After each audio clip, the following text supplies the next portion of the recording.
what was the meat and potatoes? What were the staples for you in terms of making cases? What was big at that time? I tried heroin when I first got up there. Wait a minute, you want to rephrase that? No. Yeah. Oh, first it's the turkey, now it's heroin. See, a life of crime. Big jump.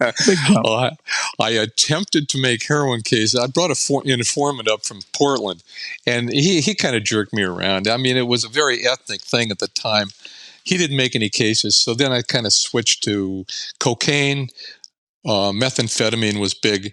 We had guys doing meth up there. You had meth labs in northern Idaho, and we coordinated. There were only 2 agents in Idaho and 2 agents in all of the state of Montana. So it wasn't unusual for me to take a case number in concert with either Idaho or Montana agents, and then I'd do like the undercover, or I'd run cases in those states, stuff like that. So we knocked off a couple of meth labs. There was one that was it was a predecessor to Breaking Bad, because my lab case was in a motorhome. They were buying the precursor chemicals from Oregon, Washington. I don't know if they got the chemicals actually from Idaho or not, but they were bouncing around. And 6 months, I was tracking these guys, tracking the chemicals, tracking where they were, identifying the organization, the cook, and all this kind of stuff. And then when it ultimately came down, they were in a motorhome on the banks of the Columbia River, which divides Oregon and Washington, outside of Hermiston, Oregon, the Pendleton, Hermiston, Oregon, over in eastern Oregon, that area.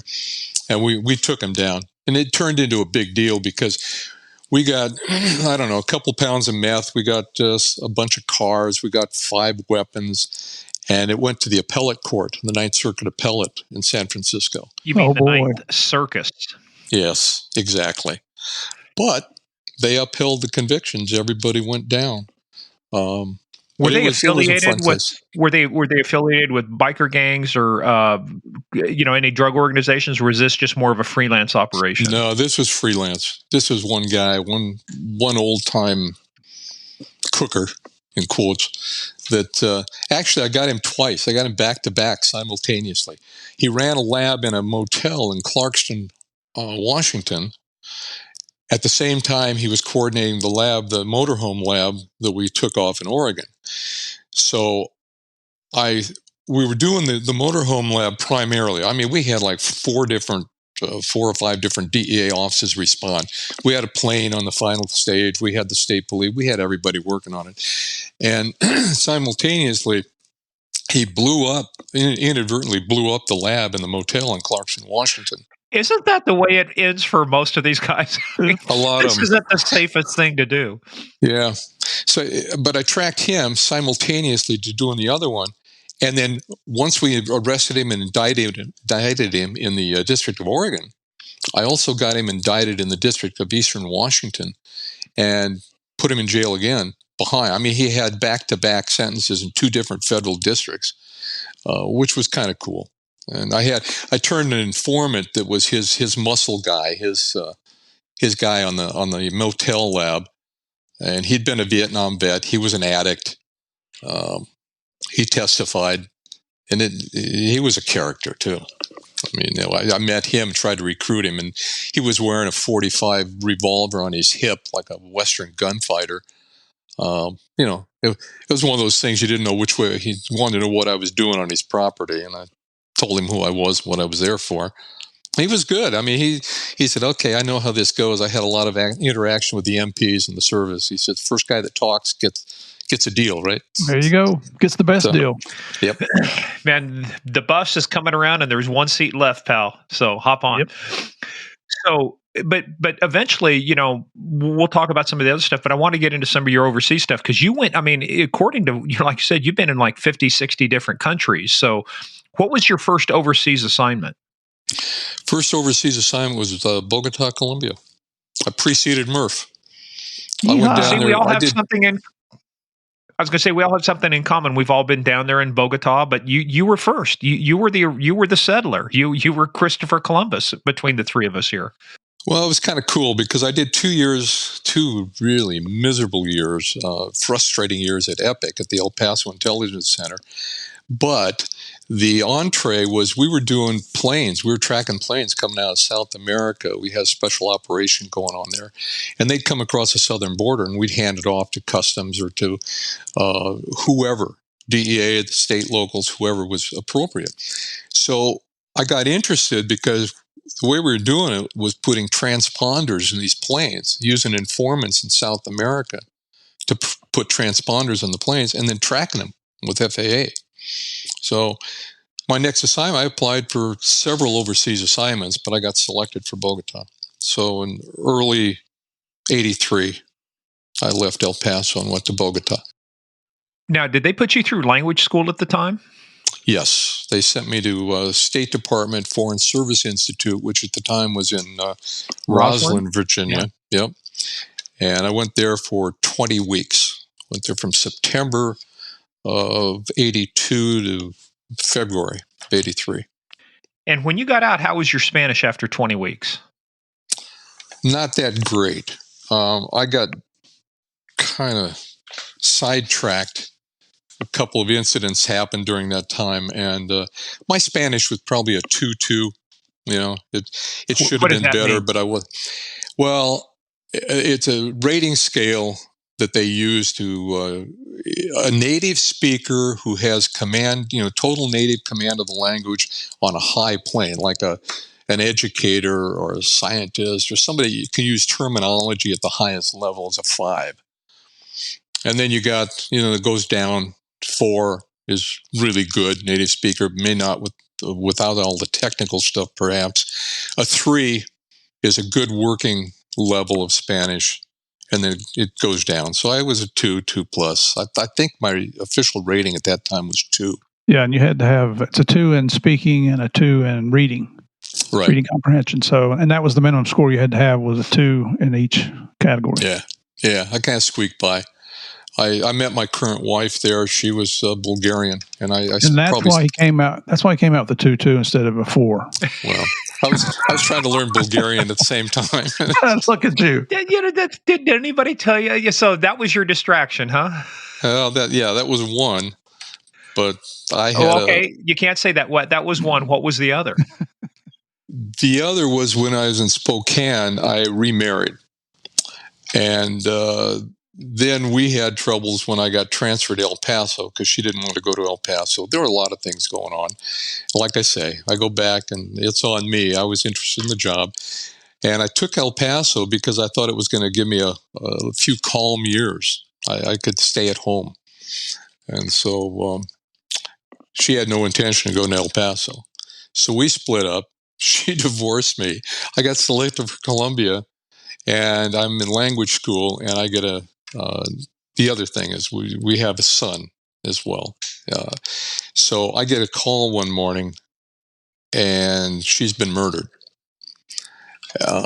Yeah. And where at? In Spokane.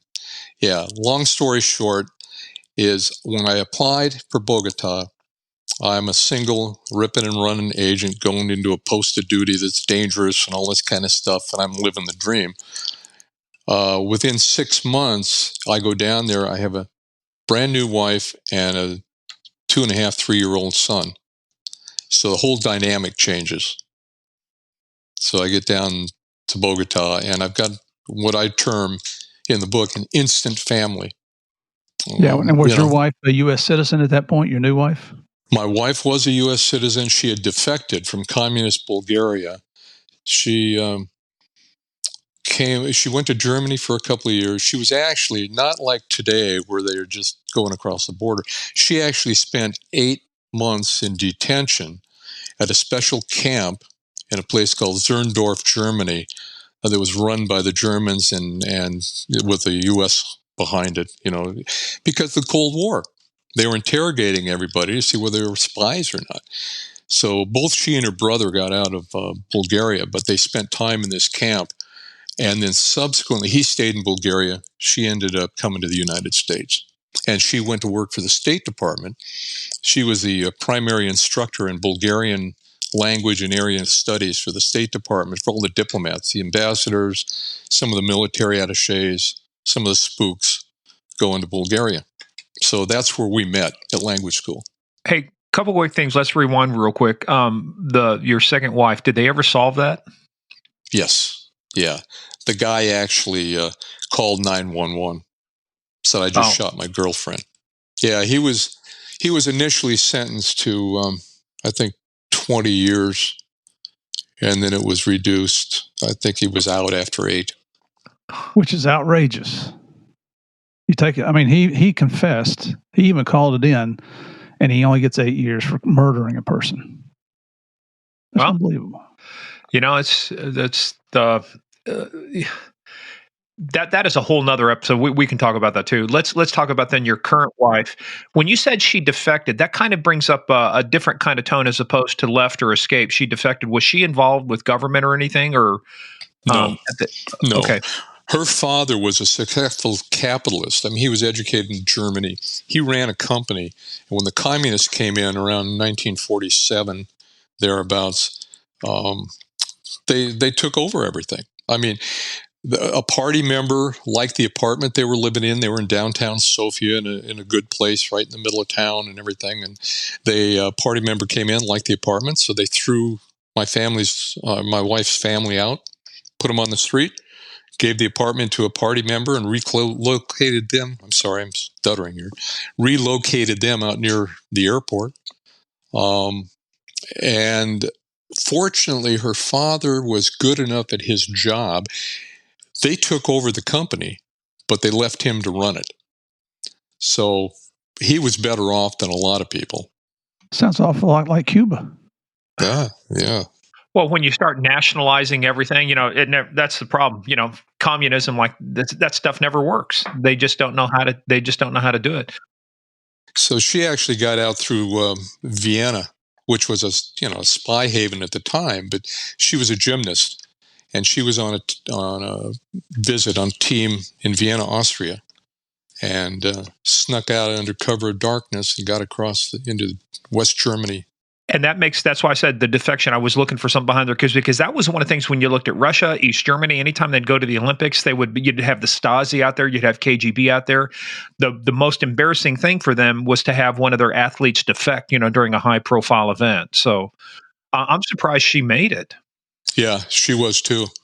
Her father had a guy in Germany that had some contacts. I mean, it was all the spy stuff behind the line. He wasn't a spy, but he knew people who did things that, she was successfully transported across the border into West Germany, and then she was picked up by the West German police. She was walking through a forest at the time and picked up by the West Germans. She didn't know where she was. She didn't know if she'd been caught or whatever. And then they didn't have room. They were going to put her in a hotel. They didn't have room, so they put her in a jail cell the first night, and then subsequently transferred her to the camp for Eastern Europeans. You know, that takes some stones, especially for a single woman to do that on her own. Yeah. She's a brave lady. There's a whole nother story with her. I keep trying to encourage her to write a book. Yeah. Well, I'm telling you, just listen. That's why I said I didn't want to go too far down, the rabbit hole on this, but when you said that word defect, that's why I said that's what triggered. It's not like she left but defect is and that during the Cold War, during that time, that's a huge deal to get out of these, countries that are behind the Iron Curtain. Bulgaria had it, again, a lot of these communist countries aligned with Russia, aligned with other interests. They've got good, intelligence services, secret services. So to be able to escape, that's a whole, like you say, that's a whole story in and of itself. And then the scary part is, like you say, you're walking through the woods. Am I in East Germany? Am I in West Germany? Am I about to be shot or picked up by the Stasi? Or are the West Germans, am I going to, have new life? God. Exactly. Oh man. Well, anyway, like I said, I didn't want. We'll have to go back and revisit that. Let's talk about you though, going down to Bogota, Colombia. Yes, sir. So, but you were in the early days, man. You were in the early days of when the cocaine wars were starting to heat up. What was it like back there in the early '80s? Once again, it was great for me. I enjoyed the hell out of it. I mean, I was going out.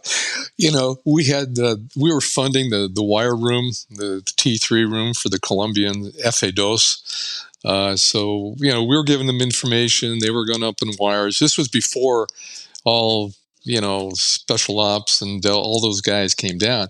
So when we go out and hit something like Tranquilandia, which was the largest seizure at the time, like 12.5 tons of coke and labs and multiple lab sites, there'd be one of us, one gringo with the Colombians. And if it was either the Colombian National Police or maybe the military, depending on the operation.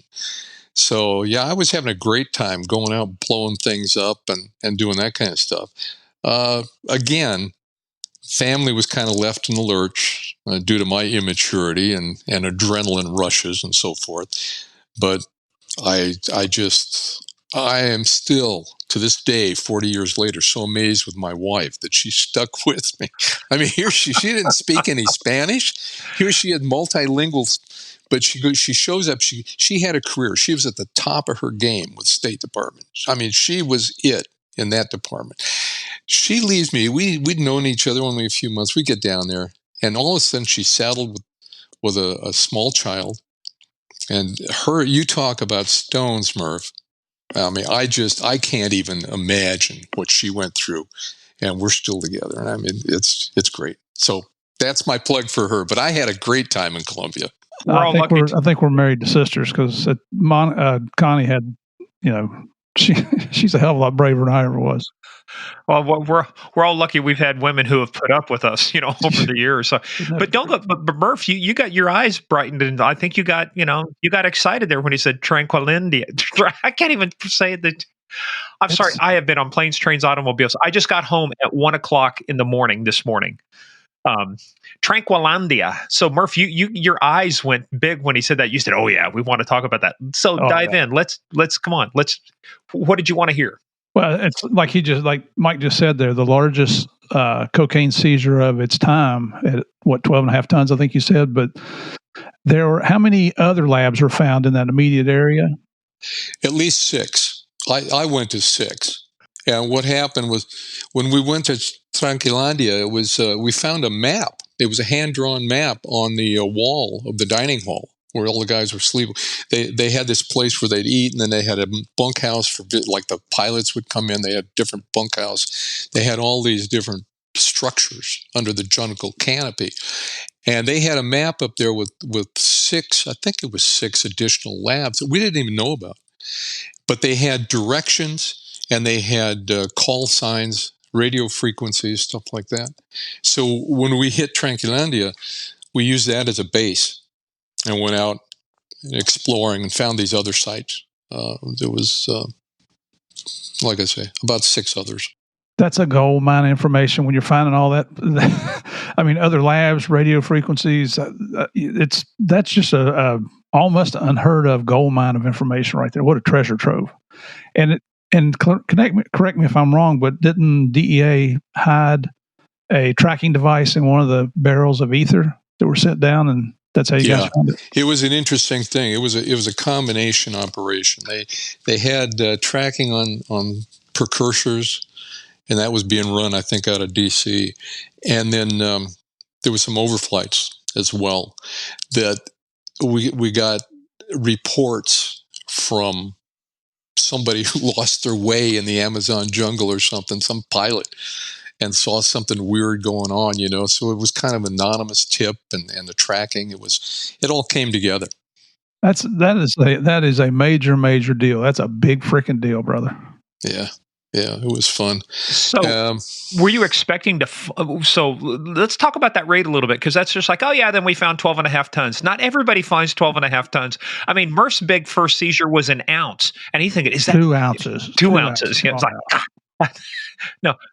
So, I mean, but talk about putting together an operation of this size, because you're talking 6 labs, 12.5 tons.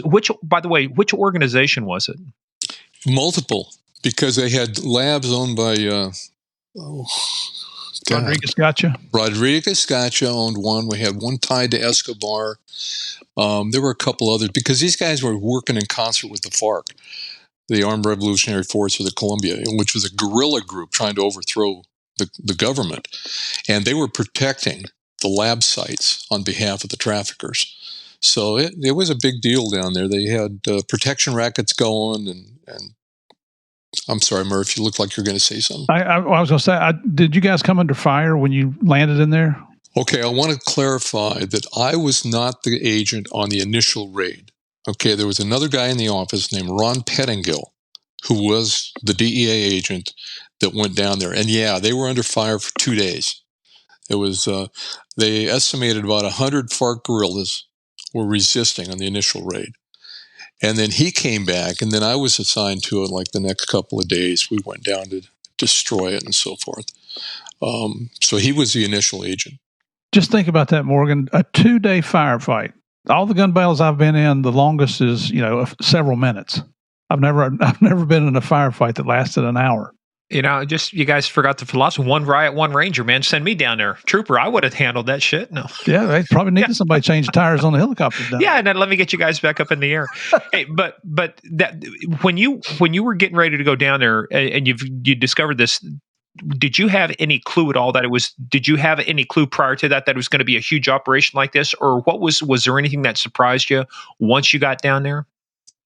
The sophistication. Because we got down there, and they had running water. They had showers set up. They had the water barrels and everything where they could take showers. They had a meal hall. They had, like I say, bunk things.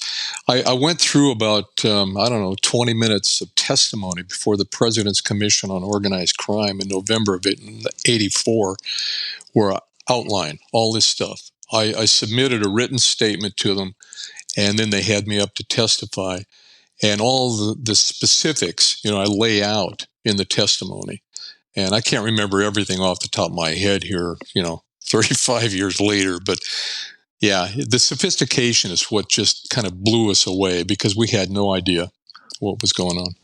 Now, was this the logistics support? Was that something they developed on their own, or did you find that they were working with other people? Because look, people think logistics, that's just, it's not exciting, but you realize armies can't move without logistics. You can't do operations without logistics. You got to have food, money, water, resources, supplies, all the other stuff. So for the people at the tip of the spear, did you ever find that they were working with people outside the country of Colombia?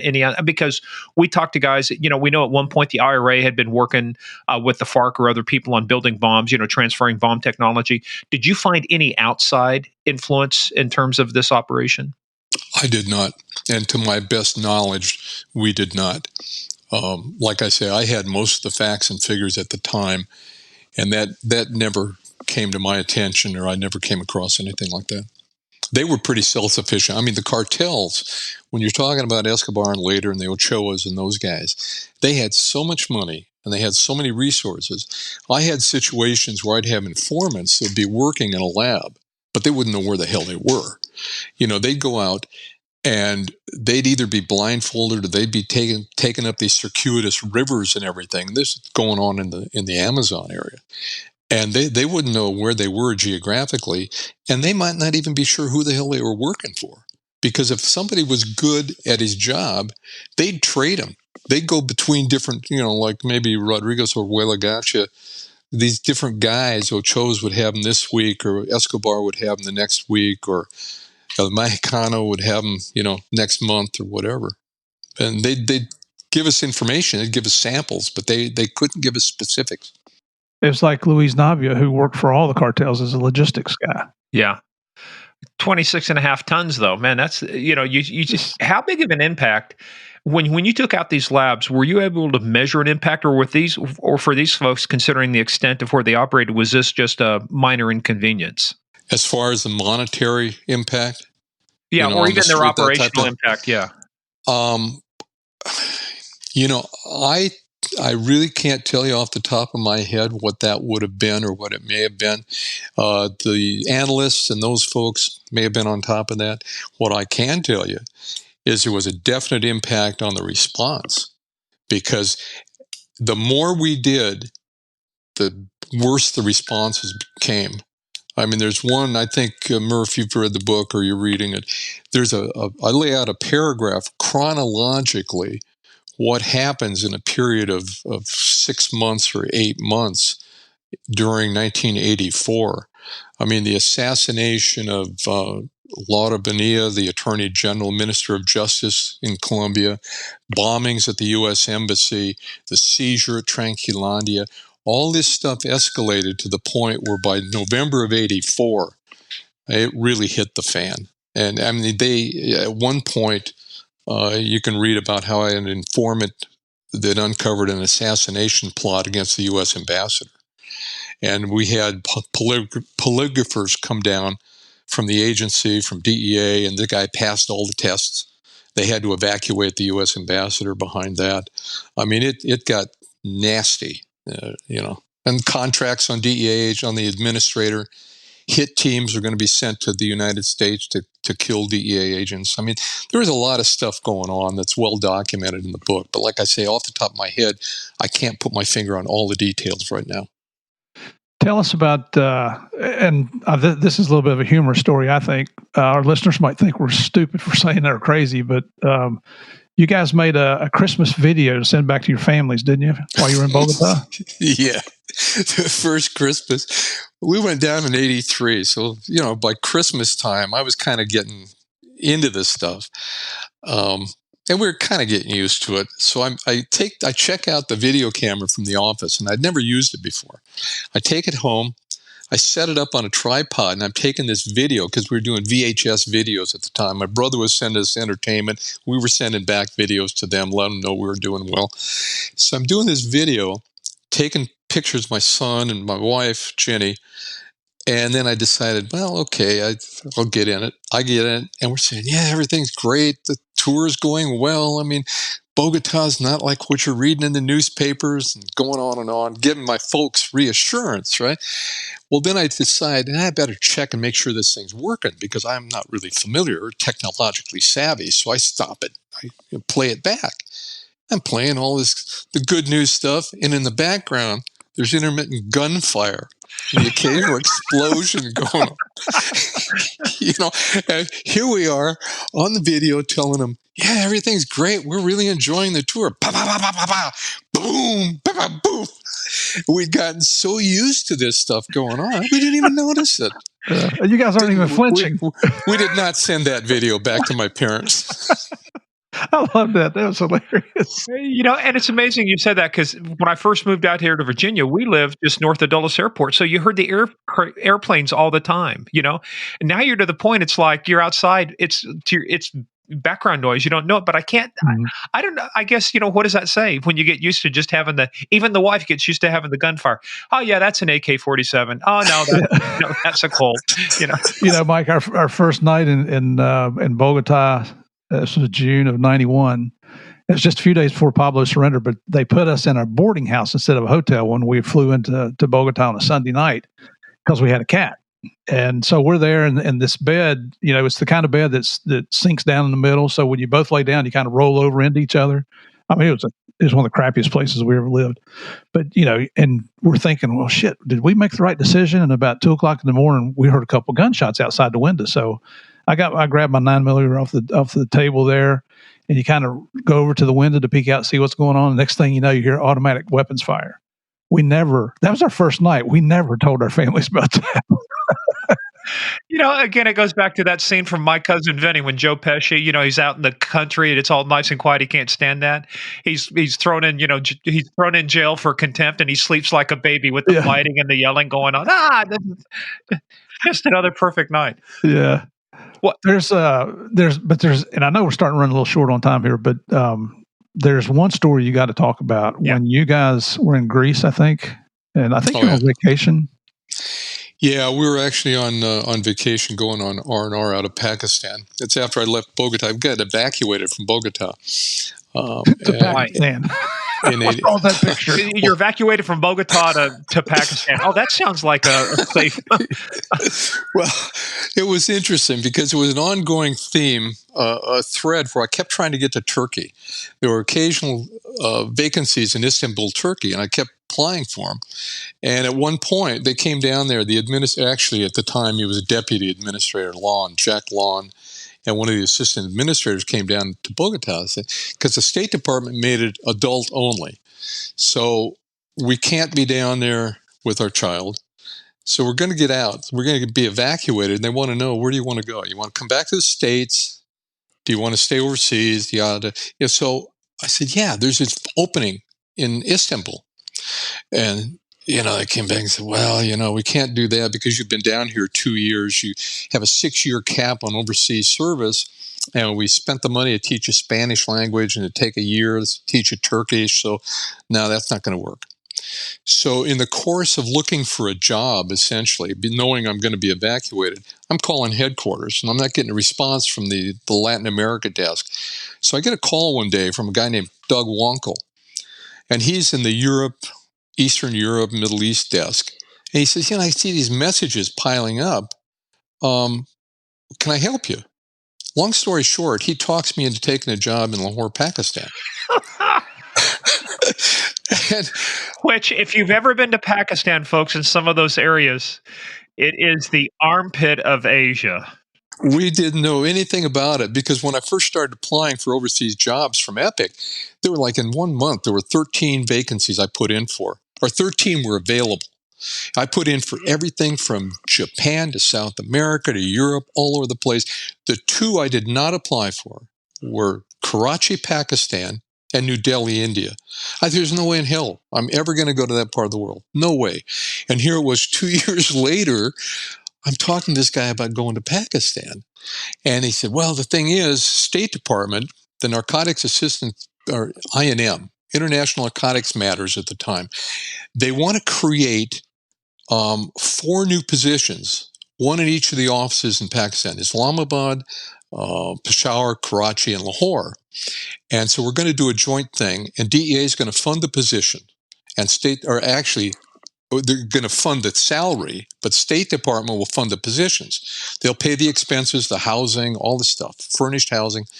So would you be interested? I suggest you don't go to the one in Peshawar because there's no school for your kid, but Lahore is open. If you want it, I'll make it happen. So we used the weekend. We talked about it. We looked at the maps. We didn't know where we were going, what we were getting into. There was one guy in the office that was married to a Pakistani woman. We talked to her. There was another guy in the political section married to a Bangladeshi. We talked to her. We figured, what the hell? We've been here in Colombia for 2 years. We can go anywhere, right?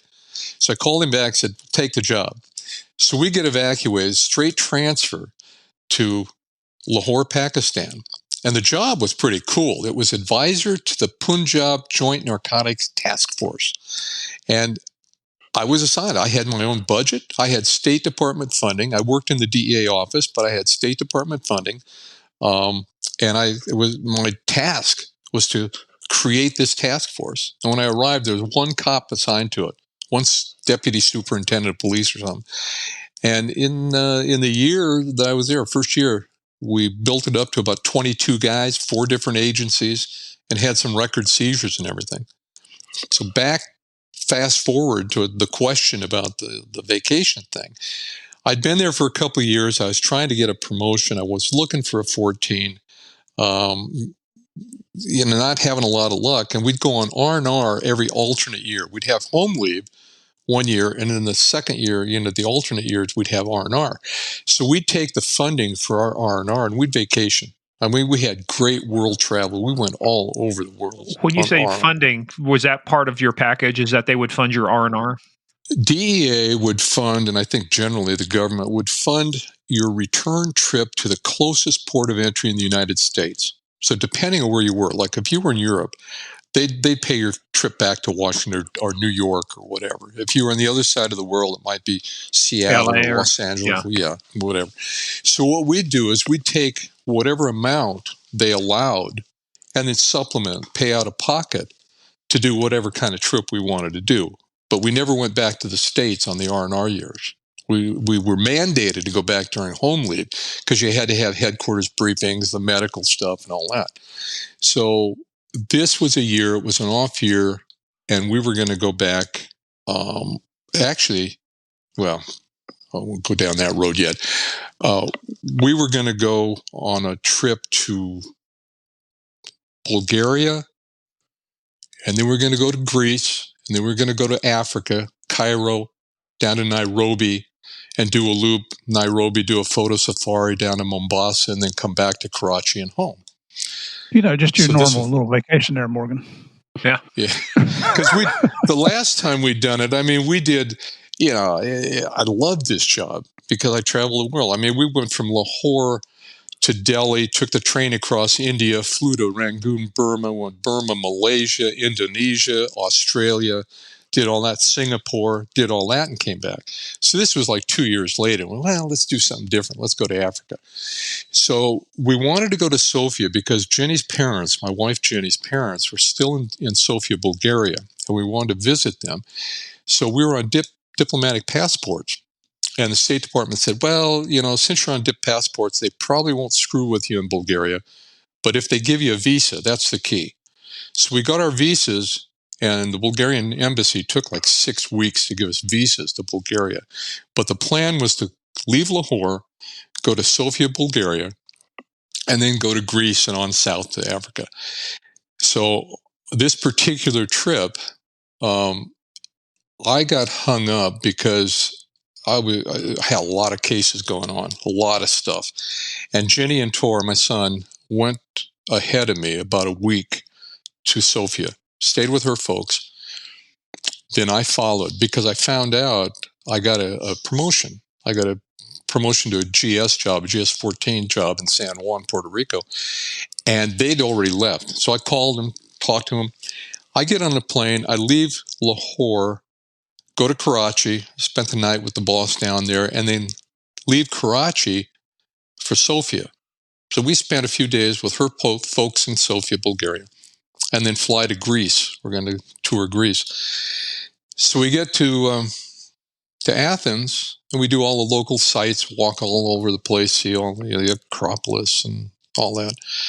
And the next day I said, we ought to do something different. So I went to the concierge at the hotel. I said, what can you suggest? He said, let me book you on a ferry, a day ferry trip to the islands of Poros, Hydrus, and Aegina. Yeah, okay, that sounds cool. So the next morning we get up and ultimately got on. We were the last people to board this ferry because there was a mix-up in communication and transportation. And we get there, 471 people on the ferry. What year was this? 1988. It was July 11th, 1988. And we get up, they pull the gangplank up, we're on the ferry. We tour the islands all day, we have lunch here, We're coming back to Greece, Athens, late that afternoon. And the shit hits the fan. Explosions, automatic weapons fire, all this kind of stuff. The bottom line was 3 terrorists from the Abu Nidal, Black September, they got a couple other AKs, decided to hit this ferry because a terrorist had been arrested in Athens on visa violations that they wanted released. So they were mounting this attack on these 471 passengers on this ferry. And they killed 9 people, injured between 80 and 90. I mean, they blew up the wheelhouse, did all this kind of stuff. And, including your son. Well, he got wounded with something. We don't know whether it was a bullet or shrapnel or whatever. He got nicked, fortunately not hurt seriously. So tell everybody how you survived. Well, what's a good DEA agent do? I mean, you don't have a SWAT team behind you. You don't have your brothers and sisters shoulder to shoulder behind you going through a door. You're by yourself. You weren't even armed. No arms, right? Nope. No arms. 8-year-old son and wife, and all this stuff's going on. I figured exit strategy. So we were, had to get out of the kill zone. So I told my wife, I said, we're going overboard. And she says, I'm not jumping off this ship. We were about 4.5 miles at sea out of Athens. And I said, yeah, that's the only way we're going. We're getting off this ship. We've got to go off the stern. So I got her to put on a life jacket, and I got a life jacket on my son and strapped one on myself and got her. She jumped off the back of the ship, the stern of the ship, hit the water. And I didn't know how well she could swim, but I figured the life jacket's going to save her, no matter what. The life jacket pops off.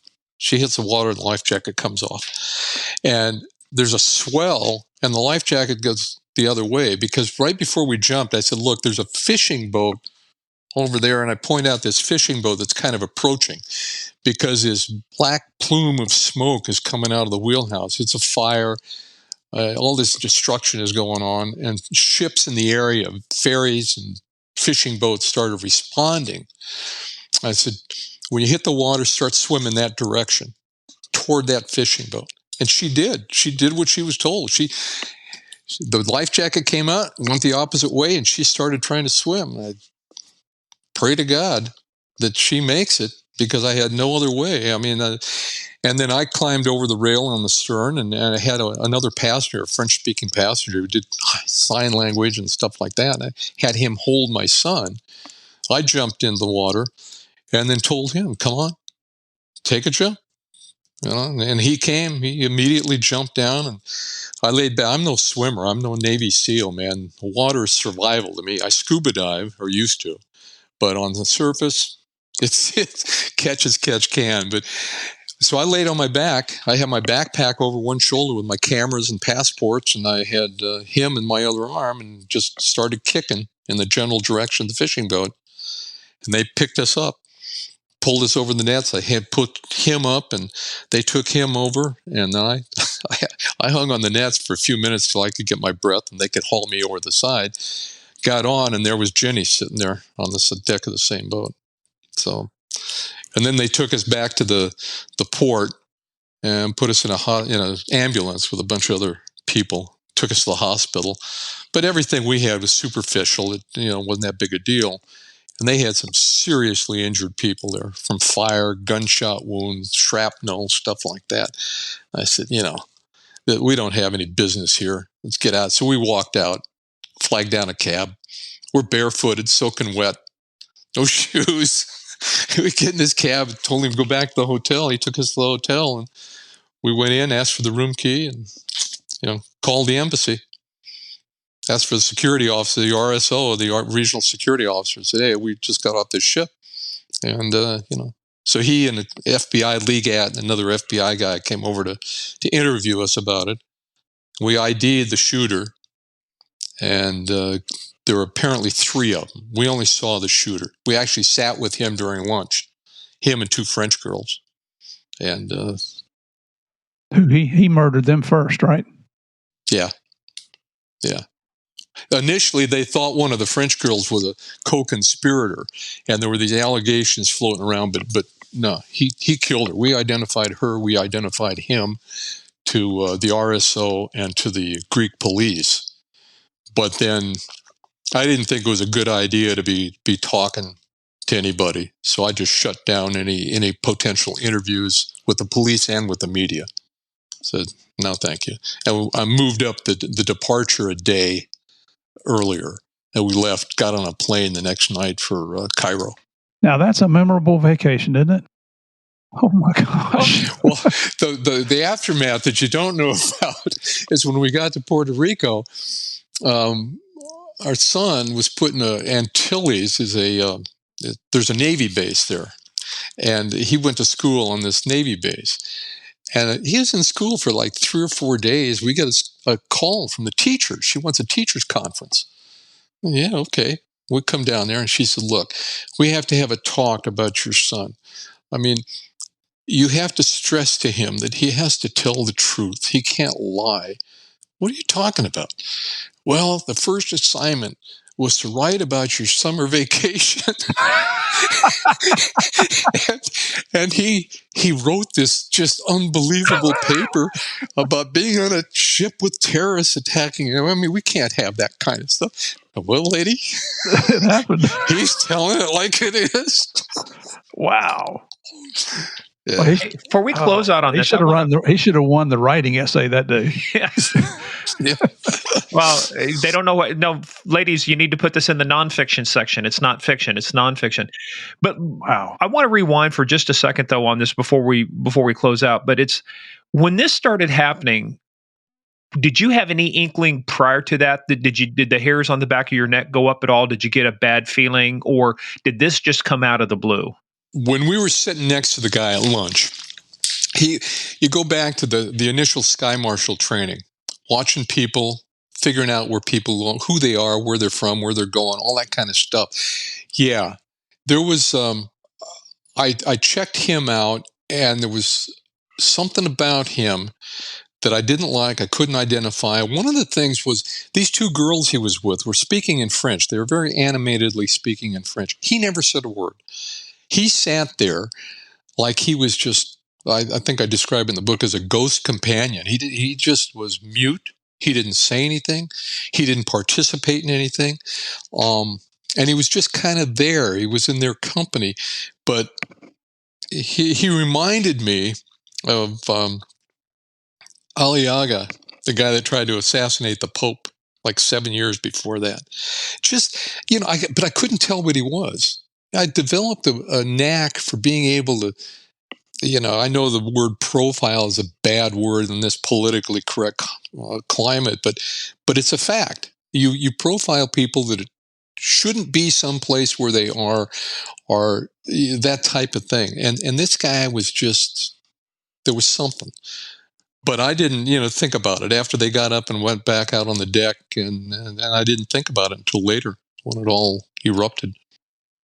Wow. What was the so how did this all come to a conclusion? I mean, what was the final aftermath with the ferry and everything? I think 9 dead, about 90 casualties, something like that. The ferry was completely destroyed. They never caught any of the 3 terrorists, to my knowledge, as of the writing of the book here this last year. They were charged in absentia by a French court and sentenced to 30 years. But to the best of my knowledge, they never caught any of them. Wow. Unbelievable. Your book is it's just like from one action item to the next. So for our listeners, if you're looking for a book that'll keep you kind of on the edge of the seat, this is the book. Oh, thank you for that, Murph. Thank you. Well, and the book is Busting Drug Dealers: The True Story, The Diaries of a DEA Special Agent, which can be found at specialagentpress.com. And yet, I mean, I'll tell you what, we can't do, like I said, we're working on trying to keep these, stories shorter, but more impactful. There's no way we can cover everything, even in a day. Oh, geez. I mean, if we had you on here for a day, well, first of all, both Murph and I we'd be taking a lot of pee breaks at our age. Oh, yeah. Too much coffee. Too much coffee.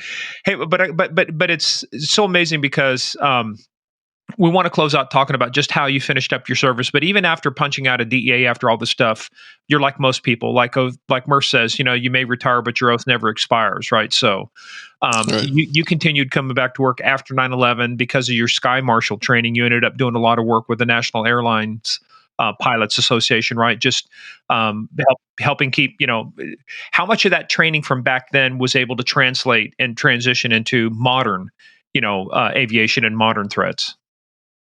The training I went through, just let me preface that by saying when we left Pakistan, I did 3 years as a group supervisor in San Juan, Puerto Rico, and had some record-breaking cases there, and then went back, beat the odds and went back to New Delhi, India for 6.5 years before I finally got caught up. I like to laugh. I say, I didn't get caught for headquarters duty until I had 28 years on the job.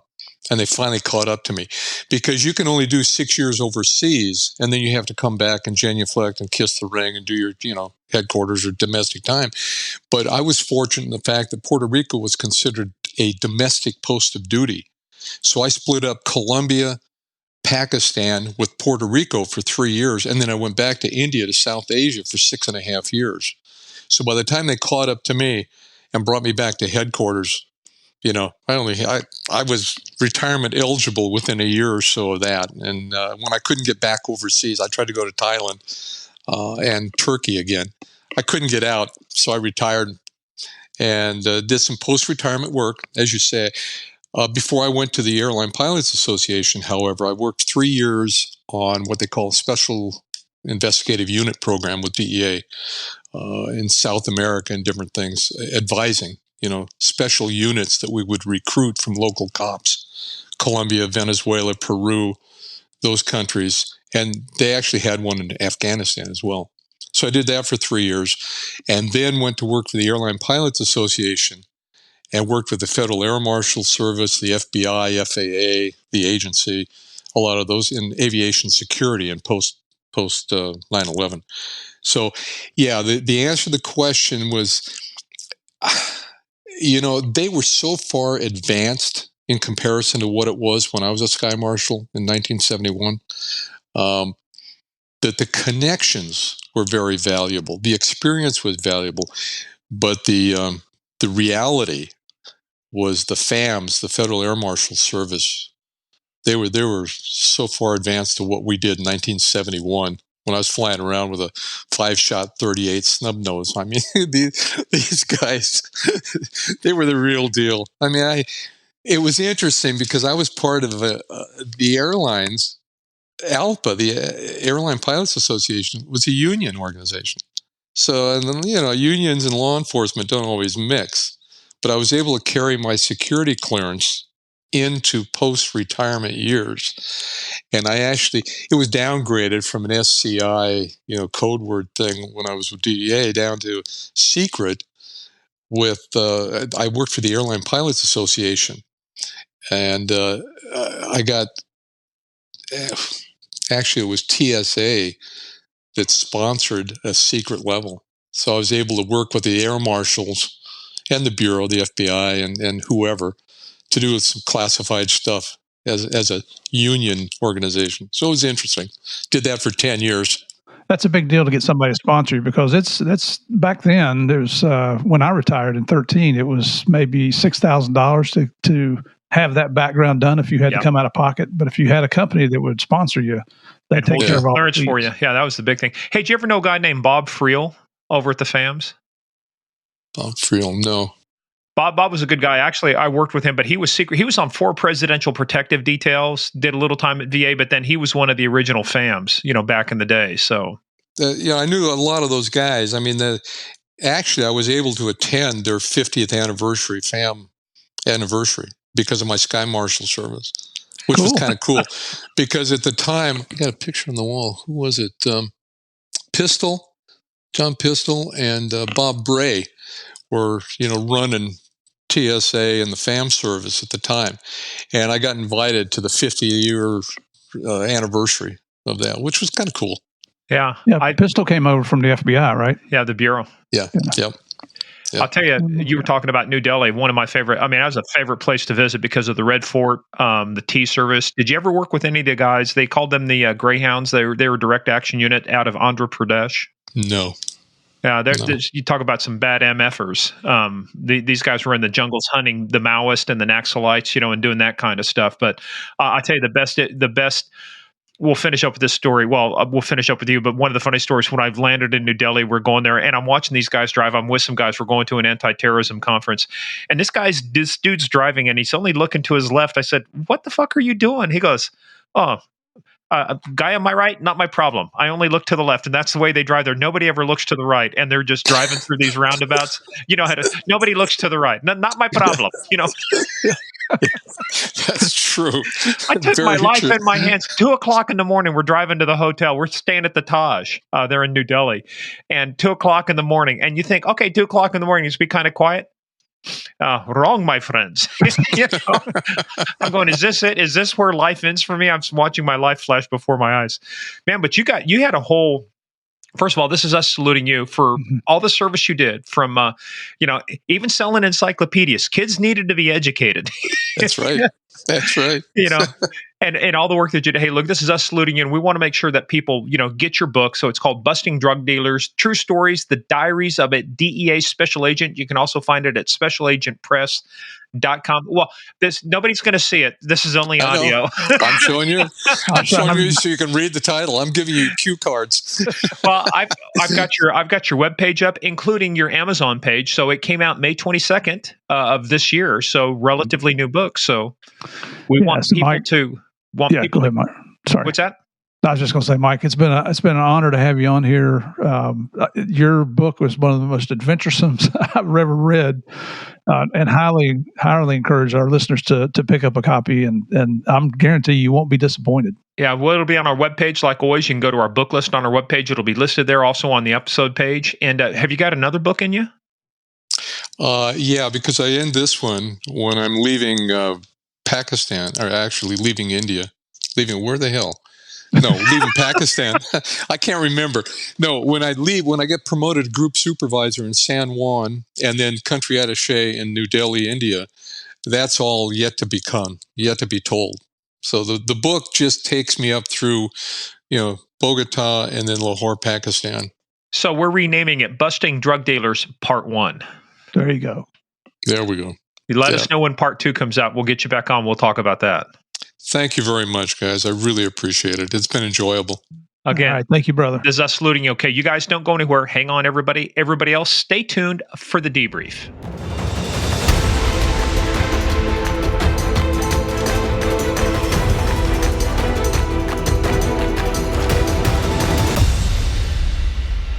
Who would have thought, Murph, you go on vacation, and not making fun of this at all. I mean, because 9 people were killed, a lot of people wounded. You think you're on a cruise, I think was in the Mediterranean or Greece somewhere. It's like you're out there for vacation and you are in the middle of a terrorist attack. Yeah. It's just outrageous.